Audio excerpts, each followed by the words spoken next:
Hello guys, good morning. आप सभी का स्वागत है बच्चों आपके अपने स्टडी चैनल पर। ठीक है।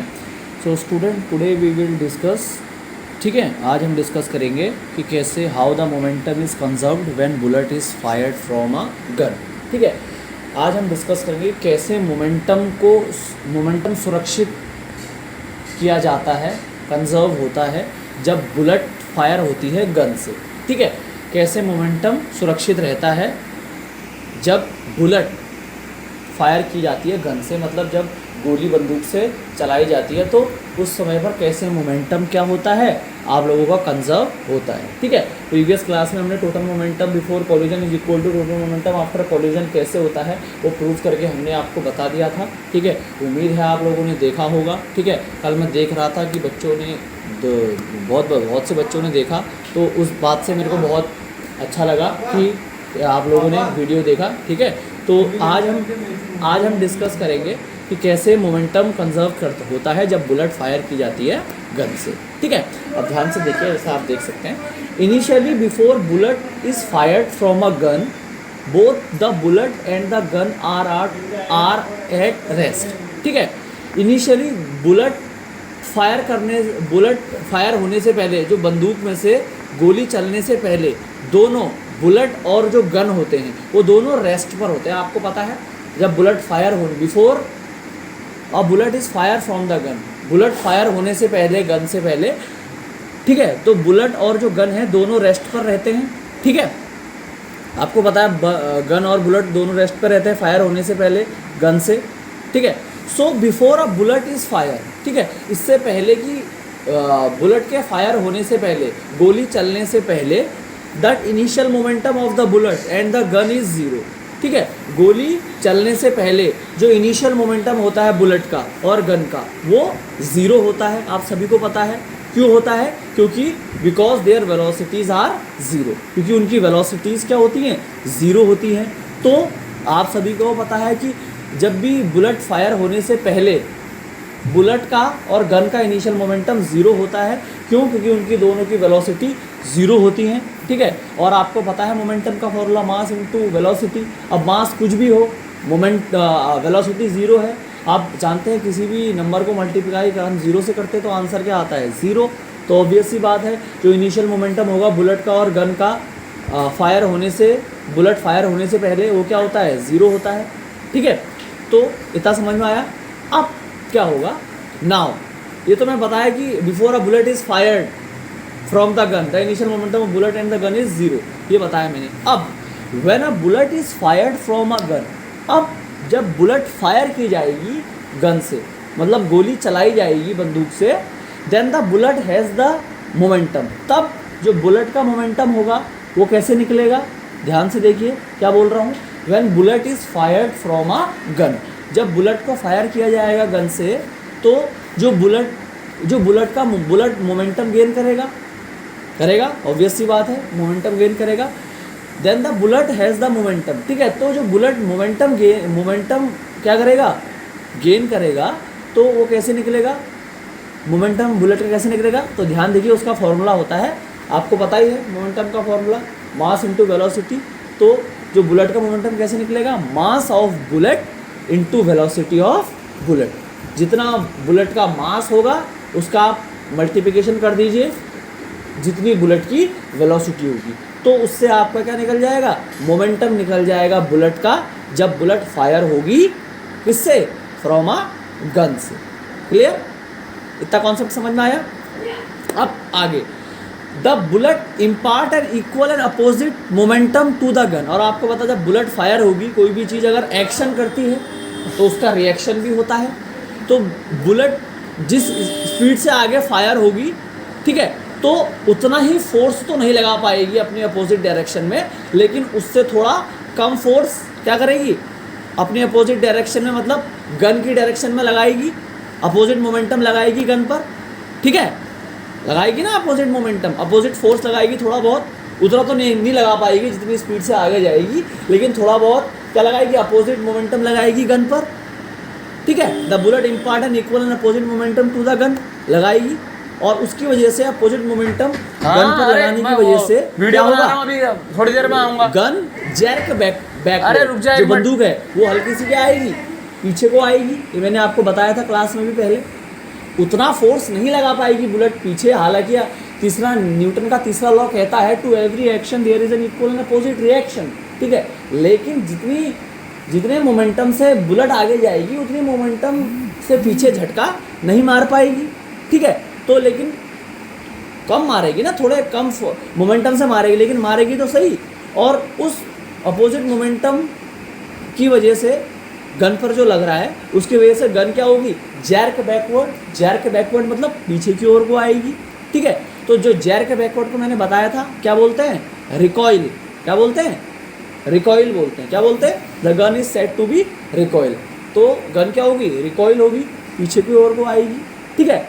The backward velocity of the gun, और जो बैकवर्ड वेलोसिटी है गन की, जो वेलोसिटी गन की पीछे की ओर को आती है, बैकवर्ड डायरेक्शन में आती है, तो उस बैकवर्ड वेलोसिटी को गन की क्या बोला जाता है, रिकॉइल वेलोसिटी बोला जाता है। तो ये बात ध्यान रखिएगा कि the backward velocity of the gun, जो बैकवर्ड वेलोसिटी होती है गन की, उसको रिकॉइल वेलोसिटी बोला जाता है, ठीक है। तो जो अब देखिए जाहिर सी बात है, मोमेंटम बुलेट ने फायर करने के, गन से फायर करने के बाद गेन किया, तो जाहिर सी बात है जो मोमेंटम है गन भी एक्वायर करेगी। गन भी भैया मोमेंटम क्या करेगी, एक्वायर करेगी, क्योंकि पीछे की ओर को झटका मार दिया गन, तो गन भी क्या करेगी, मोमेंटम एक्वायर करेगी। तो जो मोमेंटम होगा गन का, मैंने आपको मोमेंटम बुलेट का तो बता दिया कैसे निकलता है, mass of bullet into velocity of bullet. तो इससे आपका मोमेंटम निकलेगा किसका, बुलेट का, बताया था। अब जो मोमेंटम है गन जो एक्वायर करेगी, जो गन मोमेंटम एक्वायर करेगी वो कैसे निकालेंगे आप, उसका फॉर्मूला भी देखिए, मास ऑफ गन, जितना गन का मास होगा into recoil velocity of gun, उसके साथ आप रिकॉइल वेलोसिटी ऑफ गन को मल्टीप्लाई कर देंगे, तो आपका मोमेंटम जो गन एक्वायर करेगा, ठीक है, वो आपका निकल जाएगा। क्लियर। अब रिकॉइल वेलोसिटी क्या होता है, अब रिकॉइल वेलोसिटी मैंने बता दिया, ये बैकवर्ड वेलोसिटी होती है गन की, जो वेलोसिटी पीछे की ओर को आती है तो उसको रिकॉइल वेलोसिटी बोलते हैं, ठीक है। तो ये फॉर्मूला हो गया। अब आपको पता है according to the law of conservation of momentum, मैंने आपको बताया है law of conservation of momentum के अनुसार momentum of bullet is equal to momentum of gun. बताया था law of conservation of momentum में, क्या बताया था मैंने, law of conservation of momentum में क्या बताया था कि जब दो बॉडी एक दूसरे पर फोर्स लगाती हैं तो टोटल मोमेंटम क्या रहता है, कांस्टेंट रहता है, बताया था ना, ठीक है। तो law of conservation of momentum के अनुसार क्या होगा, momentum of bullet is equal to momentum of gun. जो मोमेंटम होगा बुलेट का तो किसके इक्वल होगा, मोमेंटम ऑफ गन के इक्वल होगा। अब आपको पता है मोमेंटम ऑफ बुलेट कैसे निकलता है, mass of bullet into velocity of bullet. तो मोमेंटम ऑफ बुलेट अगर आपको दिया है सीधा, तो आप सीधा मोमेंटम ऑफ बुलेट निकाल लीजिए। अगर नहीं दिया है तो आप देखेंगे कि मास ऑफ बुलेट दिया है और वेलोसिटी ऑफ बुलेट दी है, तो उन दोनों को आप मल्टीप्लाई कर लेंगे तो मोमेंटम ऑफ बुलेट आ जाएगा आपका। क्लियर। और क्या बोला, momentum of bullet equal to momentum of gun. Momentum of bullet आ गया।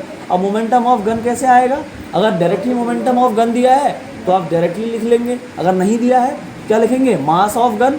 मास ऑफ गन की वैल्यू दी है उसको लिखेंगे, और रिकॉइल वेलोसिटी दी होगी गन की। रिकॉइल वेलोसिटी मतलब किस वेलोसिटी से गन पीछे को आई, वो रिकॉइल वेलोसिटी दी होगी। तो मास ऑफ गन को और रिकॉइल वेलोसिटी ऑफ गन को मल्टीप्लाई कर देंगे तो आपका मोमेंटम ऑफ गन आ जाएगा, ठीक है। तो ये इंपॉर्टेंट पॉइंट है, momentum of bullet is equal to momentum of gun.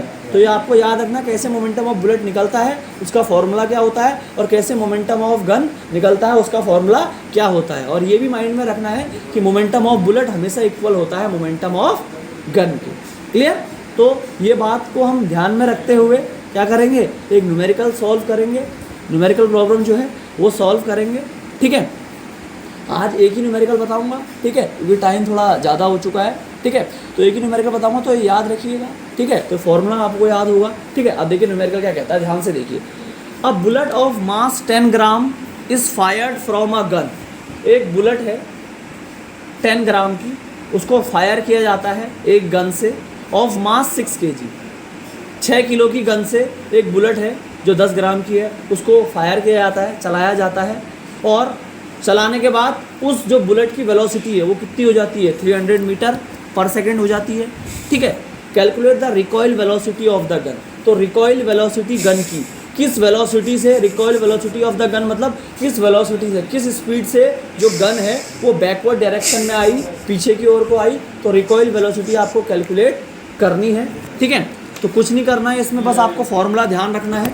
ठीक है, क्या याद रखना है, बस फॉर्मूला ध्यान रखना है आप लोगों को। अब देखिए मैंने क्या बोला है आपको, न्यूमेरिकल का थंब रूल क्या बताया है कि बेटा बच्चों जो भी चीज़ दी है उसको पहले लिख लीजिए और जो भी चीज़ निकालनी है उसमें क्वेश्चन मार्क कर लीजिए। और ये फॉर्मूला अगर आप कभी भी न्यूमेरिकल में अपनाते हैं तो 70% केसेस में आपका न्यूमेरिकल कभी भी गलत नहीं होता है। ठीक है, तो जो भी चीज़ गिवन है पहले हम लिख लेते हैं उसको। देखिए क्या गिवन है, सबसे पहले मास ऑफ बुलेट, क्या गिवन है, मास ऑफ बुलेट। तो मास ऑफ बुलेट हम लिख लेते हैं 10 ग्राम, हमने लिख लिया। लेकिन अब आप ध्यान दीजिएगा कि मास किस में आता है, ग्राम में, और इसमें किस में दिया है, sorry mass, I am sorry, ठीक है, मास किस में आता है, केजी में, और इसमें किस में दिया है, ग्राम में। ठीक है, तो पहले हम सीधे फॉर्मूला नहीं लगाएंगे, थोड़ा ध्यान रखेंगे। ठीक है, सीधे ही ओवर एक्साइटेड एम्बिशियस नहीं होना है। ठीक है, तो पहले क्वेश्चन में देख लेना है क्या है। तो मास देखिए ग्राम में है तो इसको पहले केजी में कन्वर्ट करेंगे, और आपको पता है 1 kg इज इक्वल टू कितना होता है, 1000 ग्राम। 1 किलो में 1000 ग्राम होते हैं, और 1 ग्राम में कितने किलो होंगे, 1/1000 kg। ठीक है, तो 10 ग्राम में कितने केजी होंगे, 10/1000 कर देंगे तो कितना केजी आएगा, 0.01 kg आपका मास आ गया बुलेट का। ठीक है, वेलोसिटी बुलेट की दी है आपको 300 मीटर पर सेकेंड, लिख लीजिए। मास ऑफ गन दे रखा है कितना, 6 kg, लिख लीजिए। रिकॉइल वेलोसिटी ऑफ गन निकालनी है, क्वेश्चन मार्क लगा लीजिए। ठीक है, अब फॉर्मूला मैंने क्या बताया, momentum of bullet is equal to momentum of gun, लगाइए। Momentum of bullet is equal to momentum of gun. अब मोमेंटम ऑफ बुलेट सीधे तो नहीं दिया है, आपको फॉर्मूला लगाना पड़ेगा। तो मोमेंटम ऑफ बुलेट का फॉर्मूला क्या बताया था मैंने, mass of bullet into velocity of bullet. ठीक है, और आप देखिए मोमेंटम ऑफ गन दिया है, नहीं दिया है, तो उसका भी फॉर्मूला लगाना पड़ेगा। क्या होता है, mass of gun into recoil velocity of gun. ठीक है, तो पहले लेफ्ट हैंड साइड की वैल्यू लिख लेते हैं हम। तो मास ऑफ बुलेट कितना है, 0.01, वेलोसिटी कितनी है, 300 इंटू 300 कर दीजिए, फिर बीच में इक्वल टू आ जाएगा। मास ऑफ गन कितना है, 6, हमने 6 लिख लिया। रिकॉइल वेलोसिटी निकालनी है तो रिकॉइल वेलोसिटी निकाल लीजिए। ठीक है, रिकॉइल वेलोसिटी की जगह पर रिकॉइल वेलोसिटी लिख लीजिए, तो क्या हो जाएगा 0.01 इंटू 300। ठीक है, ये 6 यहाँ मल्टीप्लाई आएगा, अगर हम इसको ले जाएंगे लेफ्ट हैंड साइड तो ये डिवाइड का हो जाएगा 6। तो रिकॉइल वेलोसिटी ऑफ गन कितनी आ गई, अब 0.01 है तो पॉइंट उड़ाया, 2 0 बढ़ गए नीचे, तो कितना आ गया 600। ठीक है, अब 300 को 1 से डिवाइड करेंगे 300 ही आएगा। अब 300 को 600 से डिवाइड करेंगे तो कितने बार कटेगा, 1/2, कितने बार कटेगा, 1/2। फिर 2 को 1 से डिवाइड करेंगे कितना आएगा, 0.5। और वेलोसिटी निकालनी है, वेलोसिटी किस में आती है, मीटर पर सेकंड में, तो रिकॉइल वेलोसिटी कितनी आ गई, 0.5 मीटर पर सेकंड। तो ये आपका आंसर आ गया, रिकॉइल वेलोसिटी कितनी आ गई, 0.5 मीटर पर सेकंड। ठीक है, देखो कितना सिंपल था। ठीक है, बस फॉर्मूला याद रखना है, momentum of bullet is equal to momentum of gun. और कैसे मोमेंटम ऑफ बुलेट का क्या फॉर्मूला होता है, मोमेंटम ऑफ गन का क्या फॉर्मूला होता है, वो ध्यान रखना है। ठीक है, तो ये बेचा आज का सेशन था आप लोगों का, तो उम्मीद है सेशन आपको पसंद आया होगा। ठीक है, और जितना भी बताया मैंने तो उसको नोट कर लीजिएगा कॉपी में, और अगर वीडियो पसंद आया तो लाइक कर दीजिएगा, शेयर कर दीजिएगा, और अभी तक सब्सक्राइब नहीं किया है तो सब्सक्राइब कर लीजिए। बहुत इंपॉर्टेंट टॉपिक है, एग्जाम में बहुत से क्वेश्चन इससे फंसते हैं, तो वीडियो आप ज़रूर देखें। ठीक है, तो इसी के साथ आज का सेशन ख़त्म करते हैं। तो कल हम लोग और इस जो मोमेंटम ऑफ बुलेट और मोमेंटम ऑफ गन से रिलेटेड न्यूमेरिकल्स है वो करेंगे, फिर आपका चैप्टर ख़त्म हो जाएगा। ठीक है, तो इसी के साथ मैं वीडियो यहीं पर ख़त्म करता हूँ। बहुत बहुत धन्यवाद आप सभी का वीडियो देखने के लिए। ठीक है, okay, thank you, bye bye, have a nice day, अपना ख्याल रखिए।